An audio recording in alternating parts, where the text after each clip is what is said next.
Hello friends, time pass नहीं के YouTube channel में आप लोगों का स्वागत है। तो चलिए देखते हैं आज हम लोग जेएलबी ग्रुप डी जीके जीएस का पार्ट नंबर 2। इससे पहले मैंने पार्ट 1 को बहुत ही बेहतरीन तरीके से पढ़ाया है और उसमें जो क्वेश्चन लिया है मोस्ट वीवीआई सिलेक्टेड क्वेश्चन है और ऐसे ही क्वेश्चन मैं आप लोगों को आगे कराता रहूँगा और 45 दिन तक आप मेरे साथ रहिए। यकीन मानिए कि आपका जीके पर बहुत ही बेहतरीन पकड़ बन जाएगा और आप जीके में आपका रिजल्ट नहीं फंसेगा, इसकी मैं गारंटी लेता हूँ। इसीलिए आप हमसे जुड़ जाइए और मेरे चैनल को सब्सक्राइब कर लीजिए और सभी वीडियो को शुरू से देखिए। ठीक है, यकीन मानिए कि मैं आपको बहुत ही बेहतरीन तरीके से आगे पढ़ाऊंगा। ठीक है, चलिए देखते हैं।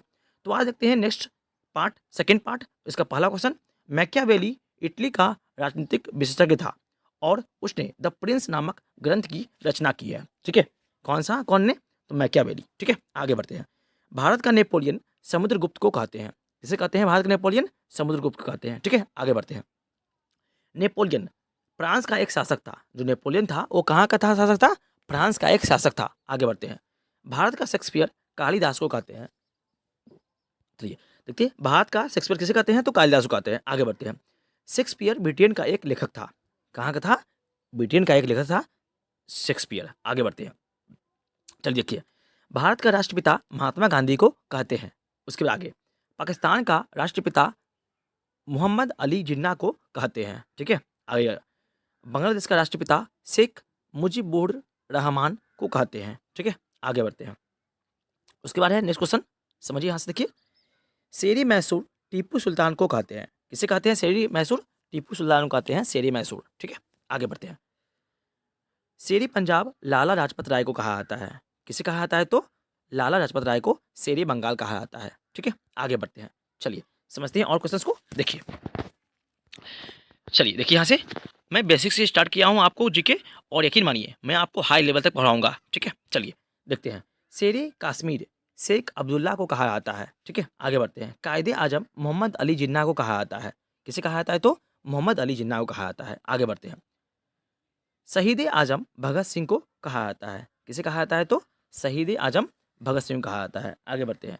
देश बंधु चित्तरंजन दास को कहते हैं। किसे कहते हैं? चित्तरंजन दास को देश बंधु कहते हैं। जबकि बंग बंधु शेख मुजीबुर रहमान को कहा जाता है। ठीक है, आगे बढ़ते हैं।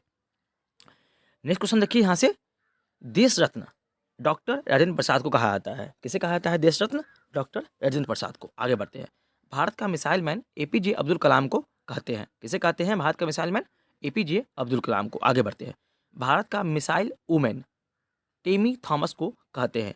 ठीक है, भारत का मिसाइल वुमन किसे कहते हैं? टेसी थॉमस को। ठीक है, आगे बढ़ते हैं। चलिए देखते हैं यहाँ से। उसके बाद पाकिस्तान का मिसाइल मैन किसे कहा जाता है? तो अब्दुल कादिर को कहा जाता है। किसे कहा जाता है? तो अब्दुल कादिर खान को कहा जाता है पाकिस्तान का मिसाइल मैन। आगे बढ़ते हैं। पहले गैर कांग्रेसी प्रधानमंत्री कौन थे? तो मोरारजी देसाई थे। ये कब बने थे? तो 1977 ईस्वी में बने थे। ठीक है, आगे बढ़ते हैं। ठीक है, चलिए देखते हैं स्लाइड की ओर बढ़ते हैं। आगे देखिए यहाँ से क्वेश्चंस को, ये सारे क्वेश्चन सिलेक्टेड है। ठीक है, और कहीं ना कहीं एग्जाम में पूछे गए हैं। आगे बढ़ते हैं। पहले पूर्णतः गैर कांग्रेसी प्रधानमंत्री अटल बिहारी वाजपेयी बने थे। ये कब बने थे? तो 1996 ईस्वी में बने थे। आगे बढ़ते हैं। किसी राज्य के पहले गैर कांग्रेसी मुख्यमंत्री कौन थे? तो थे EMS नम्बूदिरी पाथ, जो केरल के थे और ये बने थे 1957 ईस्वी में बने थे। आगे बढ़ते हैं। पहला राज्य जहाँ पर राष्ट्रपति शासन लगाया गया था, ये कहाँ लगाया गया था? पंजाब का एक जगह है जिसका नाम है पंप्स। ठीक है, ये लगाया गया था कब? 1951 ईस्वी में लगाया था। ठीक है, चलिए आगे बढ़ते देखते हैं। चल देखते हैं नेक्स्ट क्वेश्चन। चल देखते हैं यहाँ से और क्वेश्चंस को। चल देखिए, भारत की जनसंख्या विश्व की जनसंख्या के कितने परसेंट है? तो 17% है, 17.49%। ठीक है, आगे बढ़ते हैं। भारत का क्षेत्रफल विश्व के क्षेत्रफल कितना है? 2.4% है। चल देखते हैं आगे। राष्ट्रगान गायन की अवधि कितनी होती है? तो 52 सेकंड होती है। कितनी होती है? 52 सेकंड। ठीक है, आगे बढ़ते हैं। उसके बाद है संक्षिप्त में राष्ट्रगान गायन की अवधि कितनी होती है? 20 सेकंड। जी हाँ, अगर राष्ट्रगान की अवधि पूछे तो 52 सेकंड, लेकिन अगर संक्षिप्त लगा दे यहाँ पर और पूछे राष्ट्रगान क्या है कितनी होती है, तो आप लगाना पड़ेगा आपको 20 सेकंड। ठीक है, तो संक्षिप्त में राष्ट्रगान की अवधि कितनी होती है? 20 सेकंड होती है। चल देखते आगे। राष्ट्रीय गीत की गायन अवधि कितनी होती है? 65 सेकेंड। चलिए आगे बढ़ते हैं, देखते हैं और क्वेश्चंस को। चलिए देखते हैं। लाइफ डिवाइन पुस्तक के लेखक कौन है? तो अरविंदो घोष है। आगे बढ़ते हैं। डिवाइन लाइफ पुस्तक के लेखक है शिवानंद। ठीक है, ये लाइफ डिवाइन है, ये डिवाइन लाइफ है। ठीक है, अलग अलग क्वेश्चन है। चलिए आगे बढ़ते हैं। उसके बाद डिवाइन कॉमेडी के लेखक कौन है? दांते है। ठीक है, चलिए आगे बढ़ते हैं। नेक्स्ट क्वेश्चन यहाँ से देखिए, इंडिया गेट का निर्माण 1911 ईस्वी में दिल्ली में हुआ था, जबकि गेटवे ऑफ इंडिया का निर्माण 1921 ईस्वी में हुआ था। ये कहाँ हुआ था? तो मुंबई में। ठीक है, चलिए आगे बढ़ते हैं। भारत की राजधानी कलकत्ता से दिल्ली हस्तांतरित करने की घोषणा कब हुई थी? तो 1911 में इसकी घोषणा हुई थी, लेकिन नई दिल्ली भारत की राजधानी बनी कब? 1912 में बनी। ठीक है, 11 में घोषणा हुआ, 12 में बनी थी। आगे बढ़ते हैं। तक्षशिला विश्वविद्यालय की स्थापना किसने किया था? तो राजा तक्ष ने किया था, वर्तमान पाकिस्तान में है ये। ठीक है, आगे बढ़ते हैं। चलिए देखते हैं क्वेश्चन को, और ये सारे क्वेश्चन सिलेक्टेड है। ठीक है, इसीलिए इसको स्किप नहीं कीजिएगा और शुरू से तक जरूर देखिएगा। आगे बढ़ते हैं। नालंदा विश्वविद्यालय की स्थापना किसने की थी? तो कुमार गुप्त ने प्रथम ने की थी। ठीक है, जो वर्तमान बिहार में है। आगे बढ़ते हैं।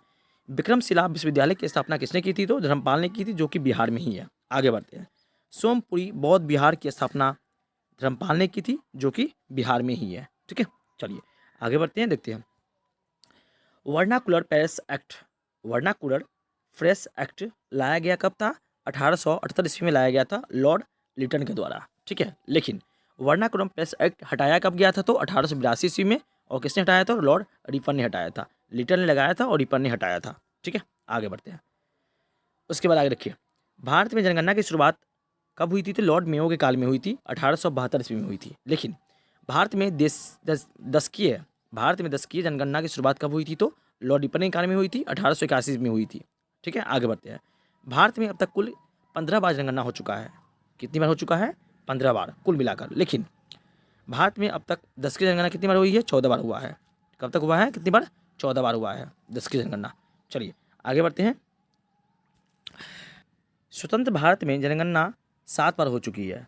स्वतंत्र भारत में कुल मिलाकर 7 बार जनगणना हो चुकी है। ठीक है, आगे बढ़ते हैं। पृथ्वी की घूर्णन गति कितनी है?